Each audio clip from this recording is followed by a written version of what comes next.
पाकिस्तान के रक्षा मंत्री के बयान पर बेतिया में बीजेपी सांसद संजय जायसवाल ने किया पलटवार।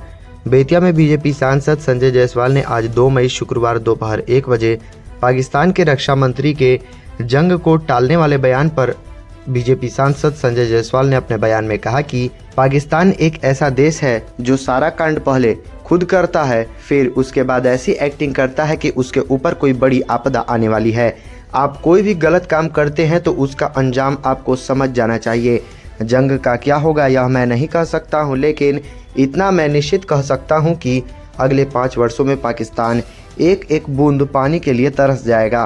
प्रधानमंत्री नरेंद्र मोदी ने कहा है कि जिसने भी यह काम किया है उसकी आने वाली पीढ़ी भी याद रखेगी।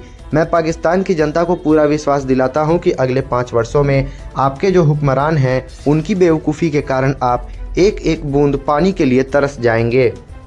पाकिस्तान ऐसा एक कायर देश है जो पहले सारा कांड खुद करता है और उसके बाद फिर ऐसा वह एक्टिंग करता है जैसे लगता है उसके ऊपर कोई बहुत बड़ी आपदा आ रही है।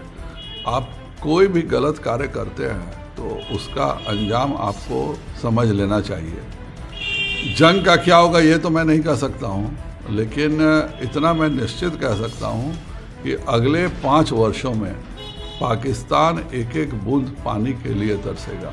माननीय प्रधानमंत्री जी ने जो कहा था कि जिसने यह काम किया उसकी आने वाली पीढ़ियां याद रखेंगी, तो मैं पाकिस्तान की जनता को पूरा विश्वास दिलाता हूं कि अगले 5 वर्षों में आपकी जो हुक्मरान हैं उनकी बेवकूफ़ी के कारण आप एक एक बूंद पानी के लिए तरसेंगे। बेतिया में वक्फ कानून के विरोध में जनसभा का हुआ आयोजन।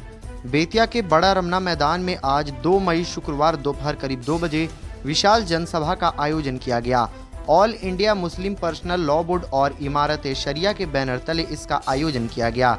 वक्फ कानून वापस लो के नारे के साथ आज जुमे की नमाज के बाद नगर के सभी मस्जिदों से मुस्लिम समुदाय के लोग बड़ा रमना मैदान में एकत्रित हुए, जहां विशाल जनसभा किया गया। अमीर शरीयत बिहार, उड़ीसा, झारखंड, पश्चिम बंगाल एवं सरपरस्त रहमानी 30 मौलाना सैयद शाह अहमद वली फैसल रहमानी ने कहा कि वक्फ का मामला फिलहाल कोर्ट में है। कोर्ट तय करेगी कि यह संवैधानिक है या फिर गैर संवैधानिक, जिस फैसले के बाद हुकूमत इस पर कुछ और कानून लाएगी। कानून वक्फ एक्ट आ गया है और वो कोर्ट में है, ठीक है ना। कोर्ट जो है वो उसके कानूनी एस्पेक्ट को देखेगी कि वो कॉन्स्टिट्यूशनल है या नहीं है, लेकिन वो उसको रिजेक्ट नहीं कर सकती। यानी जब तक कि वो टोटल वो रिजेक्ट नहीं करेगी, वो बताएगी गैर दस्तूरी है, तो फिर हुकूमत उस पर कुछ और कानून लाएगी, ठीक है ना। हम सब लोग यहाँ मिलकर इसलिए जमा हुए हैं ताकि हम लोग हुकूमत को बता सकें कि हम सब लोग तकलीफ़ में हैं, हम सब लोग परेशान हैं। हम सब ये समझते हैं कि इस एक्ट से तमाम जायदाद जो है वक्फ की जो खैर की तारीख़ है वो ख़त्म हो जाएगी, जो चैरिटीज़ हैं वो ख़त्म हो जाएंगी, इसलिए उसको इस कानून को वापस ले ले। अगर सरकार वापस नहीं लेती आगे क्या कार्रवाई? अभी मैंने जैसा आपसे कहा कि ये जमहूरी मुल्क है और जमहूरी मुल्क में हुकूमतों से ये उम्मीद होती है कि वो आवाम की आवाज़ सुनेंगी।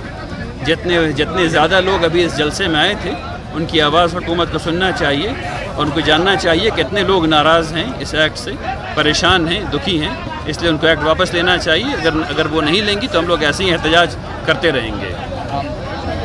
बेतिया पुलिस के द्वारा चलाया गया 1 दिवसीय विशेष वाहन जांच अभियान 2,27,500 रुपये वसूला गया जुर्माना।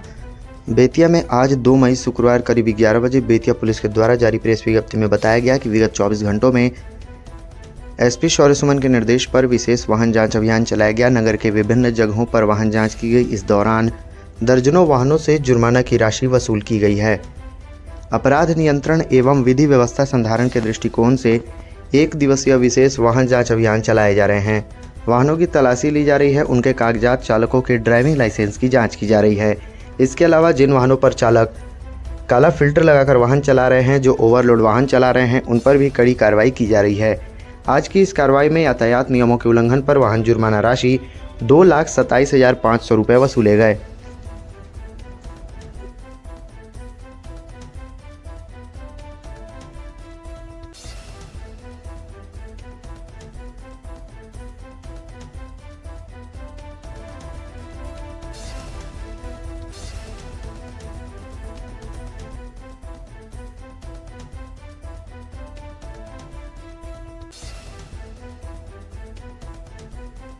4 मई को एक पाली में संचालित होगी नीट यूजी परीक्षा। बेतिया में जिलाधिकारी की अध्यक्षता में हुई बैठक।